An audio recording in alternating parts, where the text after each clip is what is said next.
ଦର୍ଶକ ବନ୍ଧୁ, ସିନ୍ଦୁରର ଅଧିକାରରେ ଆପଣମାନେ ଦେଖିବାକୁ ପାଇବେ ଆଦି ନାତାଶା ପାଖକୁ ଆସି କହୁଛି କି ମୁଁ କିଛି ଜିନିଷ କ୍ଲିୟର କରିବା ପାଇଁ ଆସିଛି, କାରଣ ମୁଁ ଚାହୁଁନି ତମେ ଆଗକୁ କୌଣସି ପ୍ରକାର ଡାଉଟରେ ରୁହ।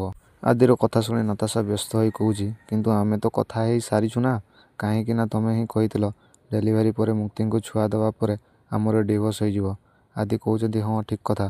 ଯଦି କାଲି ତମର ଇଣ୍ଟେନସନ୍ ବଦଳିଯାଏ ତାହେଲେ କ'ଣ ହେବ? ଆଦିଙ୍କ କଥା ଶୁଣି ନାତାଶା କହୁଛି, କିଛି କଥା ନୁହଁ। ତାହେଲେ ଠିକ୍ ଅଛି, ମୁଁ ଏବେ ଯାଇ ସମସ୍ତଙ୍କୁ କହିଦେଉଛି ଯେ ଏସବୁ ହେଇପାରିବନି।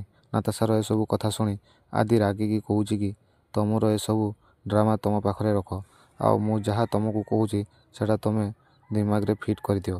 କାହିଁକି ନା ଆଦିତ୍ୟ ତାର ଏଇ ଜୀବନରେ କେବଳ ଜଣକୁ ହିଁ ଭଲ ପାଏ, ସେ ହେଉଛି ମୁକ୍ତି, ଯାହାକୁ ଛାଡ଼ି ସେ ଗୋଟେମକୁ ଏ ଆଦିତ୍ୟ ଦାସ ସ୍ତ୍ରୀ ହେବାର ଅଧିକାର କେବେ ବି ଦେବନି।